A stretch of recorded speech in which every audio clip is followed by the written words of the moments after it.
네, 안녕하세요. 신박사 인사드리겠습니다. 2021년 8월 20일 신박사의 장마감 복귀방송 하도록 하겠습니다. 일주일의 마감입니다. 금요일 장 마감인데요. 오늘도 시장이 상당히 좀 좋진 않게 마감이 됐습니다. 아시아권 증시도 낙폭을 좀 보였고요. 대만은 조금 이제 약보합 정도 마감했지만 하락의 어떤 추세를 계속 이어나가는 그런 흐름이었고요. 미국 시장은 어제 그래도 괜찮았습니다. 네, 그냥 보합 정도로 이제 방어가 됐는데 오늘 아시아권 증시 그리고 이제 국내 증시 같은 경우는 좀 좋진 않은 투자 심리가 좀 많이 안 좋았던 것 같아요. 외국인의 수급이나 기관의 수급이 조 단위로 나왔다든지 이런 건 아니었거든요. 근데 투자 심리가 위축되면서 작은 물량에도 크지 않은 물량이 나오는 거에도 주가가 더 밀리는 그만큼 뭐랄까 저가 매수를 굉장히 강력하게 했었지 않습니까? 작년 올해 같은 경우 올해 초까지 개인들의 어떤 강력한 저가 매수 던지면 내가 받는다 이런 심리가 좀 많이 위축되면서 그리고 신용 융자 어떤 물량들도 어제 일자로 좀 줄기 시작했거든요. 그래서 그런 것들이 결국은 투심에 있어서 조금 약화됐다. 그런 게 오늘 약세를 좀 크게 만들었다. 이렇게 좀 보면 될 것 같고요. 제가 최근에 이제 시장이 떨어지는 가운데서 좀 강조를 드렸던 게 함부로 저가 매수해서는 안 된다는 이제 얘기였어요. 지금 이 빠지고 있는 약세로 가고 있는 이런 흐름 자체가 어디서 멈추고 어디서 변곡이 돼가지고 턴을 할지를 그 누구도 알 수 없는 상황 속에서 함부로 이제 많이 빠졌다 해가지고 이제 저가 매수하는 걸 주의해야 된다. 그래서 현금, 그 소중한 현금을 잘 쥐고 있어야 된다는 얘기를 들었는데요. 오늘 이제 덧글 중에서 보다 보니까 많이 떨어져서 이제 샀다는 분들이 계신데 제가 이제 가지고 있는 어떤 기준상에서는 아직은 이제 저가 매수를 할 구간은 이제 아닌 것 같거든요. 그래서 확연하게 우리가 이제 저점을 잡겠다 이런 의식을 가지고서 주식을 하면 조금 밑으로 상황에 좀 봉착할 수가 있습니다. 그래서 확인을 하고 매수하는 습관을 가지는 게 필요해요. 고점도 함부로 예단하기보다는 뭔가 좀 이제 시그널이 나왔다든지 확인하고 고점에 대한 이제 예측을 해서 좀 현금화 한다든지 그런 것들이 이제 7월 말에 말씀드렸었고 지금 흐름은 오늘이 저점일 수도 있어요. 근데 확인을 하자는 거죠.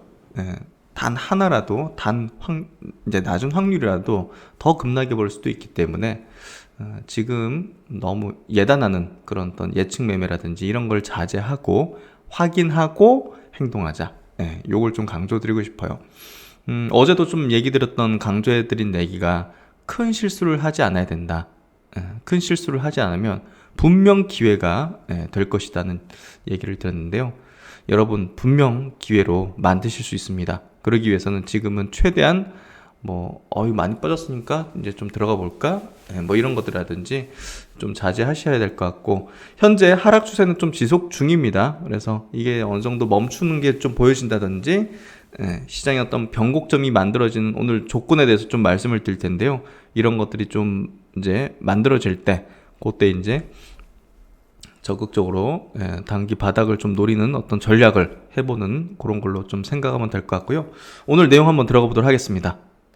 오늘 시장 마감부터 해보도록 하죠. 코스피 지수 1.2% 하락했습니다. 3060포인트. 이게 3000을 한번 깰 것 같은 모습으로 가고 있는 건 사실이에요. 그래서 3000을 깬다는 건 좀 각오하고 있어야 된다. 이런 얘기를 드려야 될 것 같고, 그리고 이제 여기 요 공간이 좀 비어 있다. 중장 이평선까지는 갈 수도 있다는 얘기를 들었는데요. 이게 이제 열려 있는 거죠, 사실은. 그래서 그런 부분으로 좀 흘러가는 것 같고 오늘 상승 종목수 69종목, 하락 종목수가 829종목으로 압도적으로 하락 종목수가 많았습니다. 그래서 완전히 속절없는 약세장. 그리고 이제 코스닥 지수 2.35% 약세로 마감했고요. 967포인트. 상승 종목수가 164종목, 하락 종목수가 1234종목. 완전히 그냥 다 빠졌죠. 예, 웬만큼은 다 빠진 거고, 오늘 수급은 그래도 외국인이 2,500억이면 뭐 이 정도면 뭐 많이 팔았다고 볼 수는 없는 그런 부분이고, 점차적으로 좀 매도 물량이 좀 줄어드는 것 같긴 해요. 예.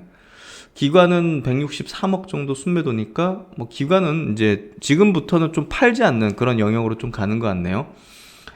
외국인이 코스닥에서 600억 정도를 매도를 했고요. 선물을 4,100계약 정도를 순매수했습니다. 그래서 어느 정도 좀 저점을 확인하는 그런 외국인의 수급도 일부는 좀 있는 게 아닌가 하는 생각도 들고요. 이따가 뭐 삼성전자 차트 보면서 말씀드리겠지만 어느 정도 지지라인까지는 내려온 상태입니다. 예, 그거 부분에서 다음 주에 좀 변곡이 만들어질 가능성도 충분히 있는 그런 어떤 구간까지는 내려온 것 같아요. 지금 보면. 그리고 이제 증시 주변 자금 보면 70조 수준 정도의 고객 예수금, 신용융자 잔고를 좀 봐야 될 것 같아요. 최근에 시장이 빠질 때, 보시면 이 시장이 바바박 이렇게 속절없이 빠질 때, 신용융자 금액은 되려 늘어났어요. 예, 근데 이제 어제 일자로는 줄기 시작했거든요. 그래서 그런 부분에서는 좀 참지 못하는 물량은 좀 나오기 시작했다. 코스닥 같은 경우는 고점 대비 한 9.9% 넘게 좀 지금 밀려 있는 상태고, 코스피는 한 이제 최근 고점 대비해서는 한 7% 정도 밀려 있는 상태입니다. 여기 고점 대비해서는 뭐 한 8, 9%는 빠졌겠네요. 어쨌든 지금 시장의 많은 종목들이 한 15에서 한 20% 정도는 지금 밀린, 고점 대비 밀린 상황이에요. 그래서 신용 레버리지 물량이 이제 있는 것들은 조금 이제 나오는 어떤 구간으로 좀 들어가게 된다, 이렇게 좀 보면 될 것 같고요. 오늘 아시아 시장은 니케이 증시가 0.98% 약세로 전 저점을 깼습니다. 좋지는 않습니다. 분명히 이제 좋지는 않은 흐름. 홍콩 증시도 보시면 요 전저점 깨면 별로 안 좋다는 얘기를 들었는데 오늘 좀 깼습니다. 그래서 여기서 뭐 이중 바닥으로 이제 턴을 할 수도 있는 거지만 뭐 그러지는 어떤 궤적이라든지 지금 어떤 흐름이 이 홍콩 항생이죠. 이게 바닥일지의 여부는 모르겠네요. 작년 코로나 사태 저점이 여기거든요. 8,290포인트. 그러니까 홍콩은 작년 코로나 수준까지 지금 내려온 상태예요. 그래서 뭐 어떻게 보면 저점을 확인할 수도 있는 그런 구간까지는 내려왔다고 보는데, 일단은 투매까지도 나올 수 있는 구간인 것 같고, 대만 증시는 오늘 낙폭이 크진 않았습니다. 0.2% 약세로 마감했는데 추세를 유지하는 그런 흐름이 좀 전개되고 있는 거는 이제 사실이니까요. 그런 부분에서 사실 이제 최근에 고점권역을 이렇게 두 번 싼 고점을 만들었죠. 그래서 확연하게 헤드앤숄더 형태가 지금 여기서 전개됐죠. 그래서 이런 부분들이 이제 제가 이제 고점에 대한 시그널을 얘기 드리는데 또 영향을 미친 이제 지수였죠. 대만 증시가 굉장히 중요했고 한국 증시와 이제 더불어서 여기서 헤드앤숄더 형태를 만드는 게 보여서 이것도 영향이 좀 있겠구나. 이런 글로벌적인 어떤 전체 구도 자체가 최근에 좀 약세를 이제 미리 좀 얘기해주는 그런 형태가 됐었어요. 그래서 좀 이렇게 밀리는, 추세적으로 하락으로 좀 밀리는 그런 흐름이고, 코로나 사태 이후로 한번 여기서는 단기 바닥을 좀 형성했고, 그리고 120일 선을 이 대만 증시 120일 선을 빠르게 이제 회복했잖아요. 근데 여기서는 지금 그러지 못하는 흐름이기 때문에 이거는 좀 진성 하락으로 좀 가는 그런 모습이죠. 코로나 이후 가장 약세 흐름을 지금 보여주고 있습니다. 그게 이제 지금 굉장히 위험스러운 어떤 흐름이 좀 되고 있고, 원달러 환율이 오늘 보시면 치솟았어요. 이게 진짜 무서운 거죠. 그래서 원달러 환율이 이제 안정화되는 게 굉장히 변곡에서 중요한 포인트가 될 건데, 일단은 요거 치솟는 흐름, 요거는 아직 하락이 진행 중이라는 강력한 시그널을 좀 얘기해 준다. 그렇게 좀 봐야 될 것 같고요. 어제 미국 증시는 그래도 이제 S&P 500이 0.13% 상승했고, 나스닥도 0.11% 상승. 그러니까 어제 마이너스 출발했지만 플러스로 돌아섰잖아요. 다우가 이제 그래도 양봉 마감, 그래서 보합 정도에서 마감했기 때문에 어제 미국은 나쁘진 않았는데 오늘 아시아가 안 좋았네요. 상해 증시가 1.1% 약세로 이제 하락 마감했고요. 중국의 이제 경제 지표가 좀 좋지 않은 부분들, 이런 것들이 보다도 영향을 좀 미치고 있는 부분인 것 같습니다. 국내 수급을 보면요, 오늘 뭐 화학 쪽, 2차전지 쪽으로는 수급이 좀 1000억 정도 외국인이 순매수했지만, 여전히 전기전자 섹터, 삼성전자 위주의 그 수급은 지금 나가는 수급으로 나오고 있어요. 그래서 지금 우리나라 증시의 어떤 변곡을 삼성전자가 쥐고 있다고 보면 될 것 같고요. 삼성전자의 어떤 변곡, 단기 바닥을 만들어주는 또 수급은 외국인 수급일 수밖에 없을 겁니다. 그런 부분에서 삼성전자 외국인 수급, 원달러 환율, 이게 잘 이제 반전되는 흐름이 필요할 것 같고요.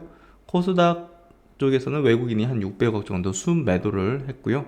IT 하드웨어, 뭐 반도체라든지 이쪽에서 좀 매도하는 2차전지, 반도체 이런 쪽에서 좀 매도했고, 의료정밀이나 이쪽은 순매수를 했네요. 제약 쪽은. 그래서 이런 수급을 보여줬다. 그래서 이제 코스피 증시 지수 차트 보면 여기 음봉을 좀 길게 만들면서 이 장마판에 더 흘러내리거든요. 이게 이제 약간 신용 융자 물량이라든지 레버리지 물량이 좀 흘러나오는 그런 패턴인 것 같아요.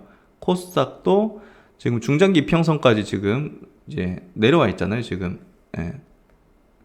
보시면 241선 1년간의 이제 이동평균선까지 내려왔죠. 코로나 이후 처음입니다. 코로나 이후 처음이라는 거는 코로나 이후 가장 세게 하락을 해주고 있다는 거죠. 가장 리스키하게 하락을 만들어주고 있고, 이게 누군가에게 위기지만 지금 누군가에겐 굉장히 큰 기회로 작용되고 있다는 얘기이기도 합니다. 그래서 이 부분이 양면성을 지니고 있다는 걸 생각할 필요가 있고, 결국 이걸 잘 활용하기 위해서는 최근에 리스크 관리 그리고 현금을 어느 정도 좀 갖고 있는 분들만이, 투자자만이 지금 향후에 올 굉장히 또 큰 기회, 그 구간에서 저가 매수하는 그런 기회를 이제 만들게 되겠죠. 어쨌든 양시장 모두 지금 코로나 이후 이제 상승장 속에서 가장 큰 어떤 위기스러운 어떤 상황이 좀 발생되고 있고요. 가장 추세적인 어떤 약세의 어떤 기조의 흐름을 보여주고 있습니다. 반대로 돌려서 얘기하면 코로나 이후 어떻게 보면 가장 큰 낙폭의 기회를 보여주고 있다. 이렇게 좀 이해하면 될 것 같습니다. 주변 주요 종목들 한번 체크해 보죠. 오늘 뭐 종목별 흐름은 뭐 의미는 없죠.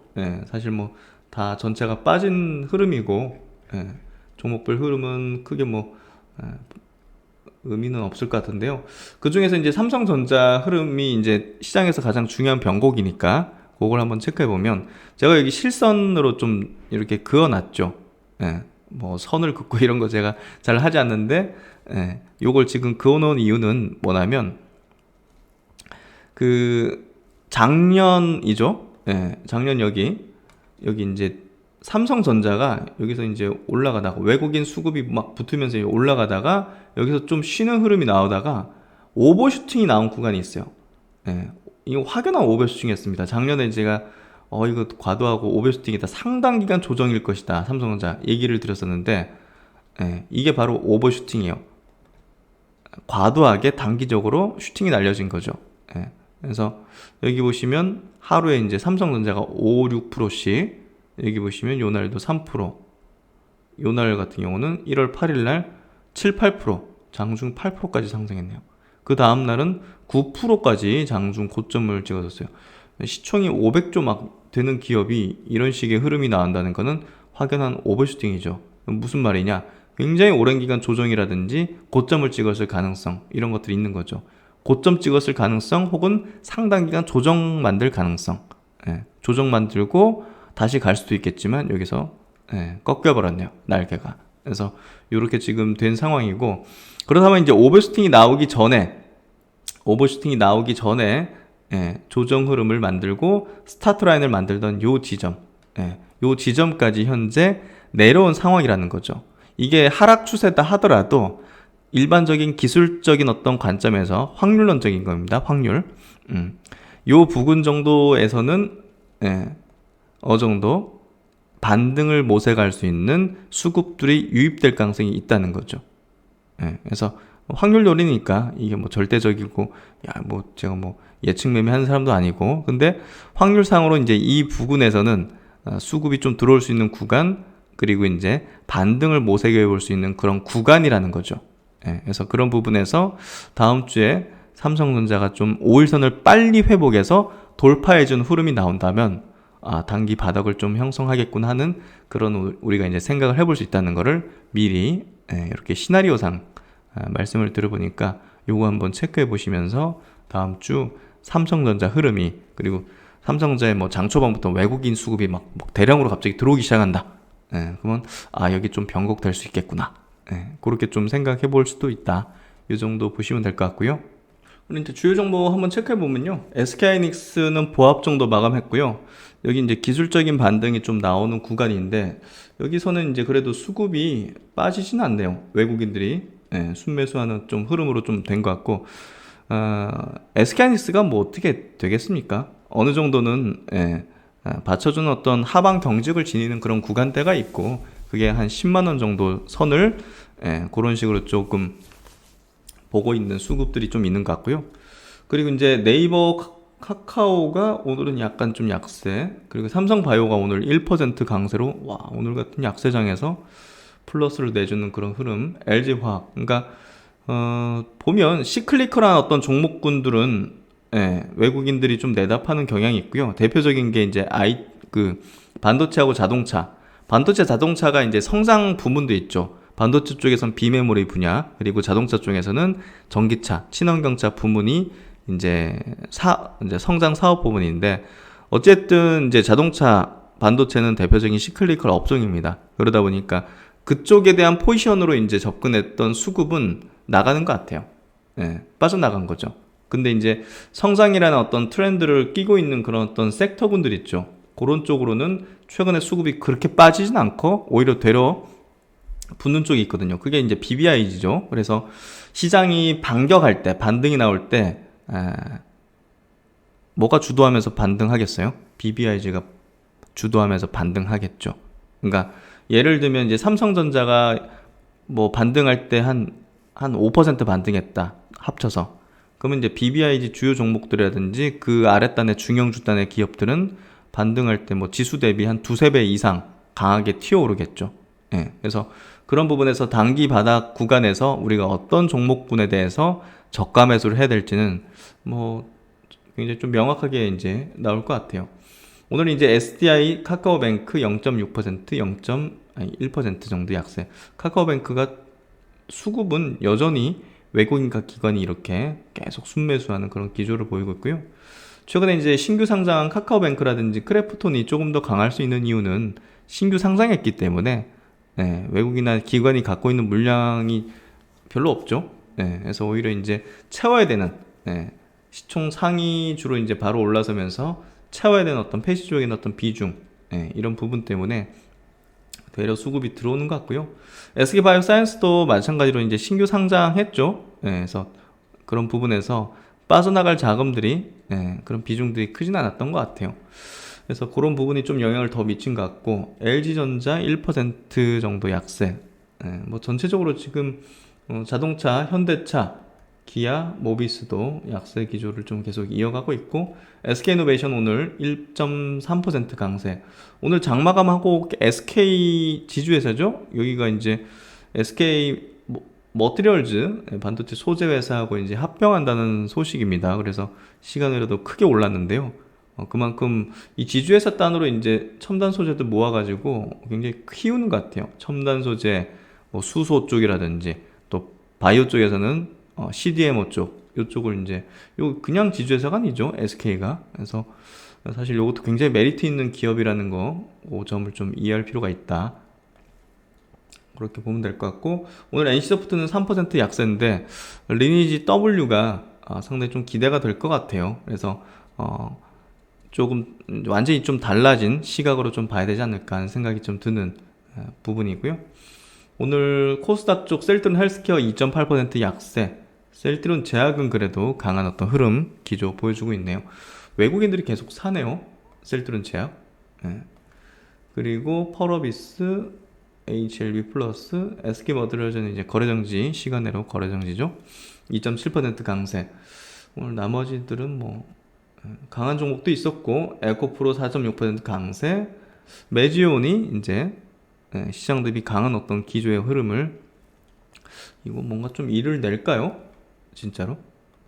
외국인들 기관들 최근에 순매수를 좀 상당히 해주는 그런 모습이네요. 미국 FD 승인 가능성이 열려 있기 때문에 이런 수급이 좀 들어오는 게 아닌가 하는 생각이 드네요.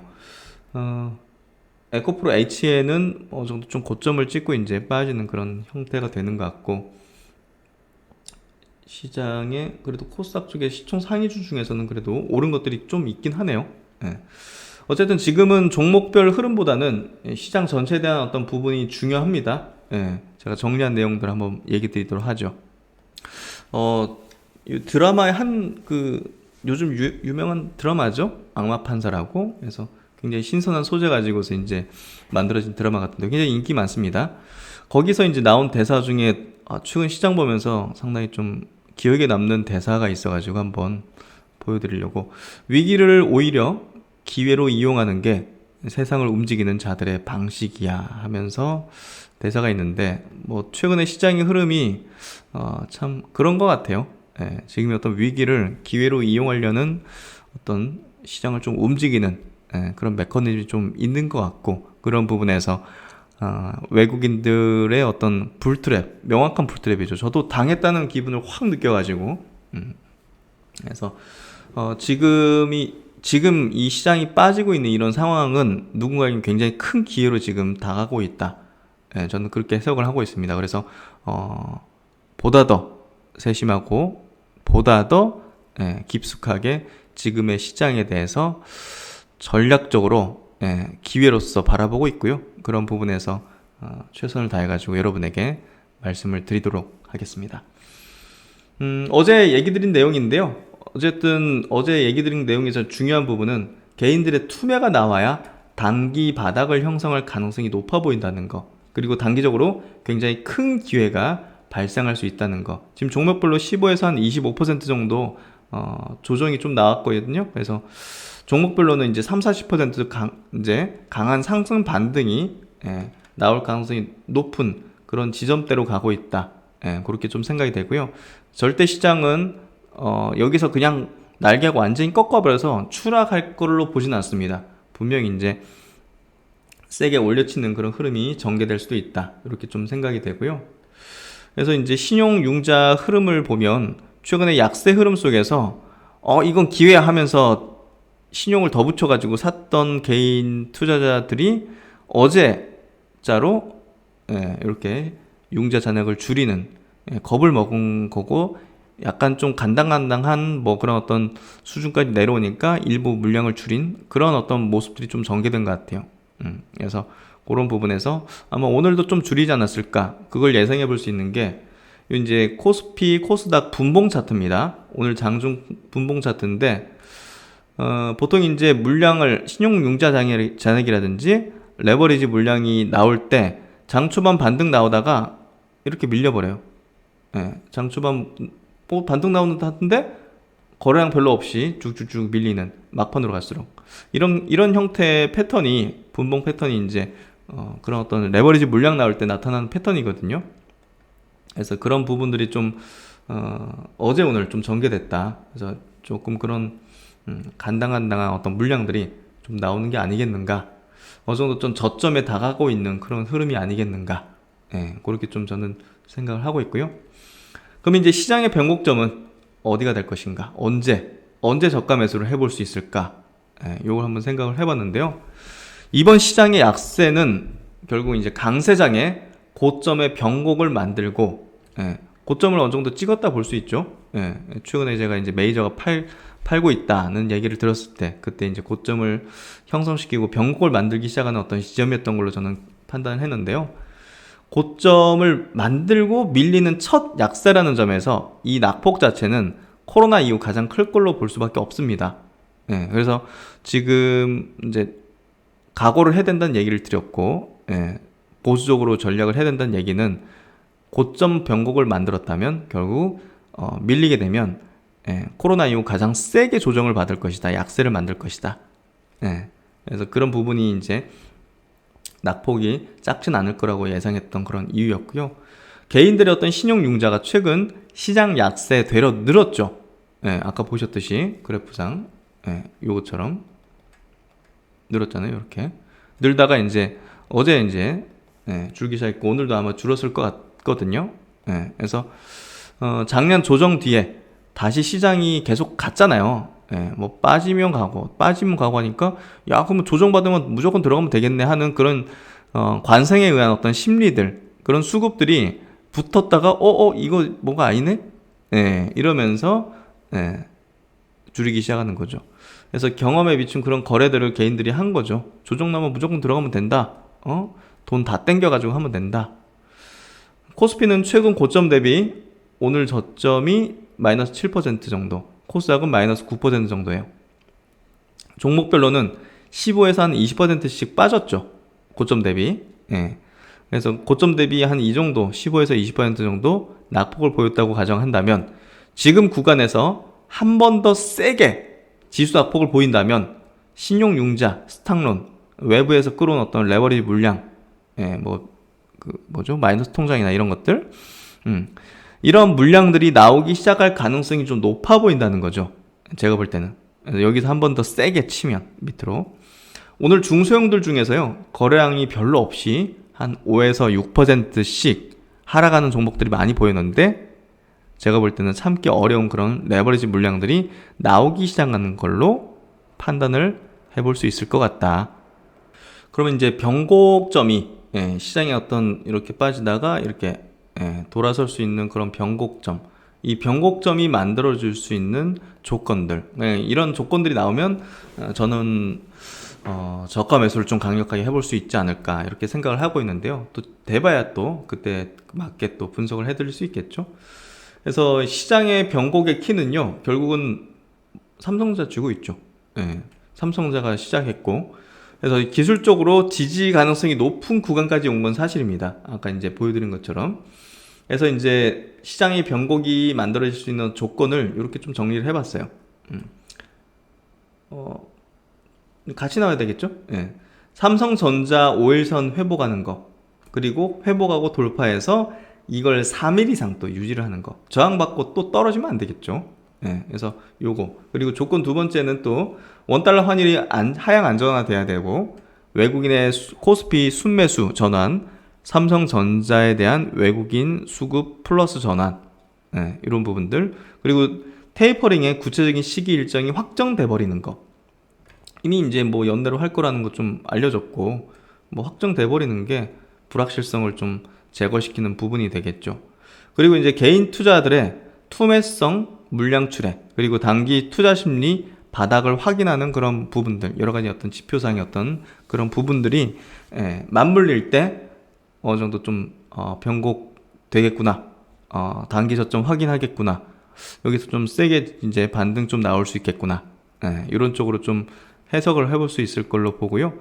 그런 가운데 이제 저점 매수 종목별로 이제 유망한 것들을 해볼 수 있을 것 같아요. 그때는 세게 치는 어떤 흐름이 전개될 거라고 생각합니다. 그리고 이제 오늘 장중에 이제 멤버십 분들에게 들었던 이제 시황에 대한 내용들, 그리고 확률에 대한 내용들, 통계적인 확률 내용들, 그리고 뭐 결국 이제 감정을 절제하며 시장을 관망합니다. 이게 이제 핵심이죠. 그러니까 저가 매수 아직은 아니다 이 얘기를 하는 거예요, 사실은. 그래서 어떤 일이든 발생할 수 있다는 겁니다. 어디가 저점일지 예단할 수가 전혀 없어요. 그 누구도. 그건 점쟁이죠. 점쟁이처럼 무슨 무당도 아니고. 그래서 결국은 이제 리스크 관리를 하는 거고, 결국 확인 후에 우리가 적극적으로 이제 저점 공략을 해야겠죠. 확인하지 않고 떨어지는 가운데 여기가 저점일 것이야.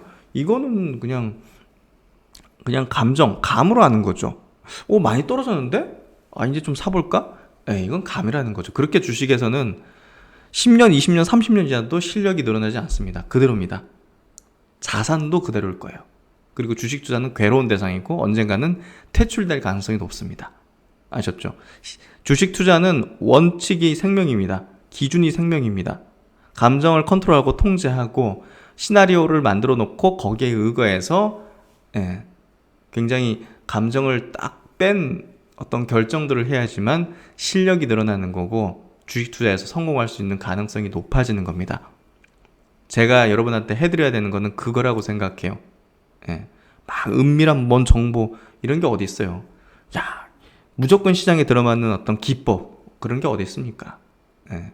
저도 과거에는 그런 걸 찾아다녔죠.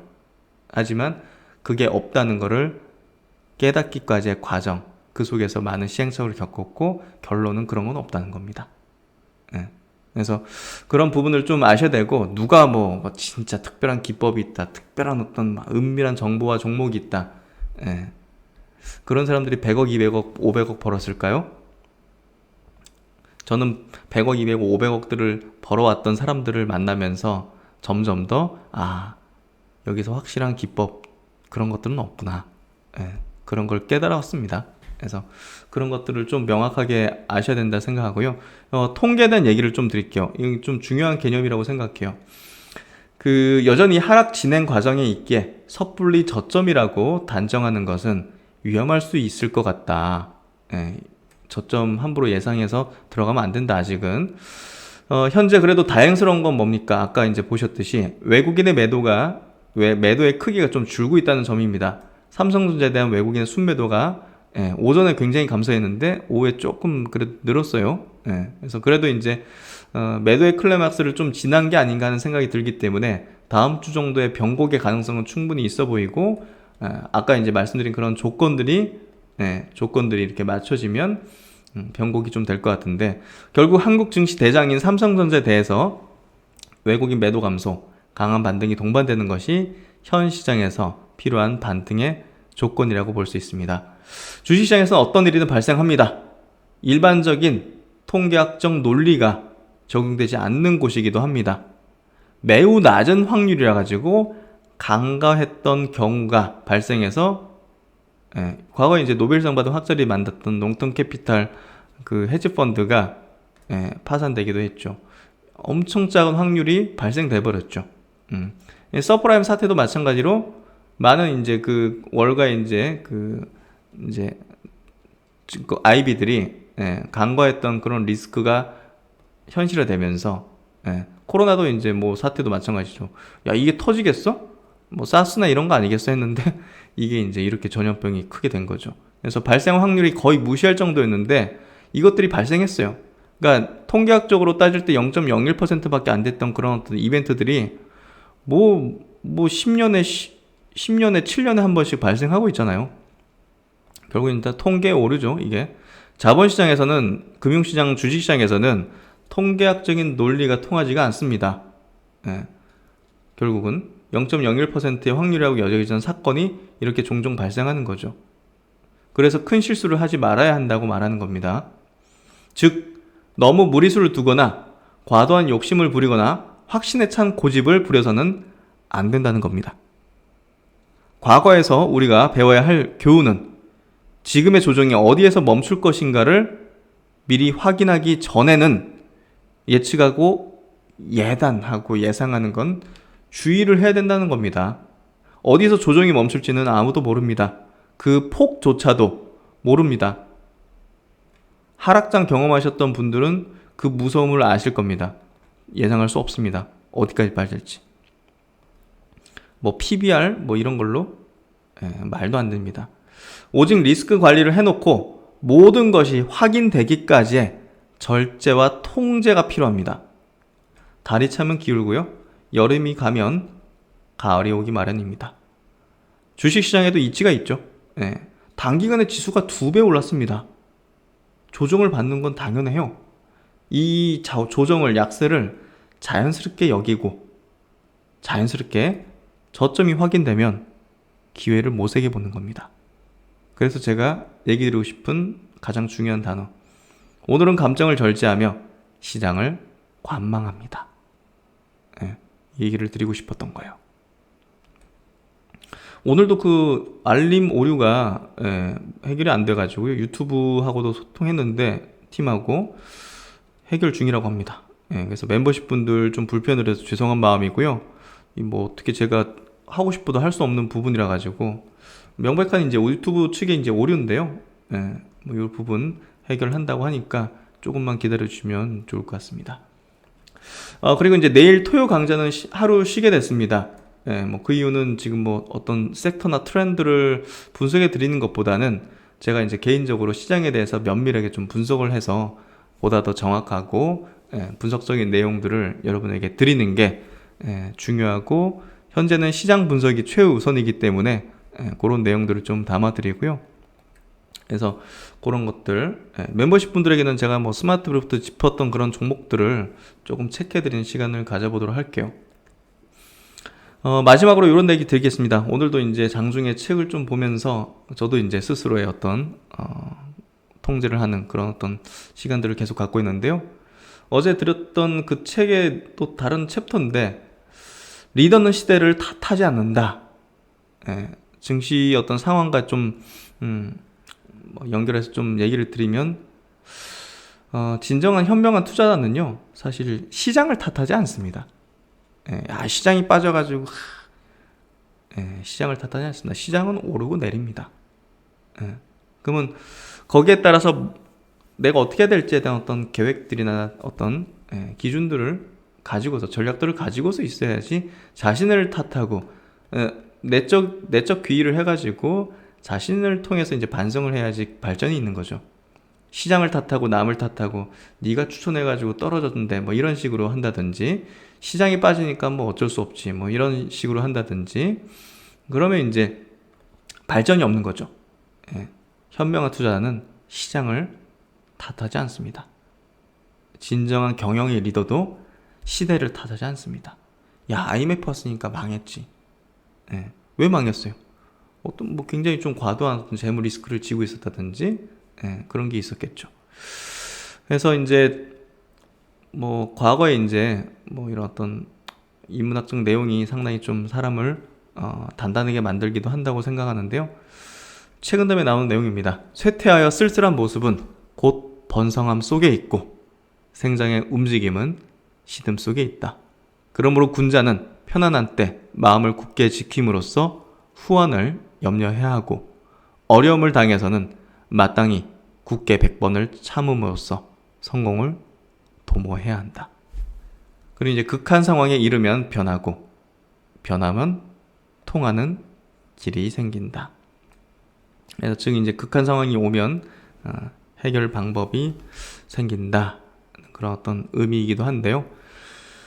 지금 상황에서는 정말 뭐 평시가 아니라 전시 상황이라고 볼 수 있고, 이렇게 이런 상황 속에서 진정한 실력 있는 사람과 실력이 없이 그냥 상승장에서 그 흐름 속에서 운 좋게 수익이라든지 인기를 얻었던 사람들의 미천이 드러나기 마련입니다. 여러분은 반드시 이 상황을, 이 위기를 기회로서 만들 수 있어야 되고 만들게 될 것입니다. 그 길을 여러분과 함께 걸어가도록 하겠습니다. 저는 열심히 주말 동안도 공부하고 분석해서 여러분이 기회를 만들 수 있도록 해드리겠습니다. 네, 한 주간 참 고생 많으셨습니다.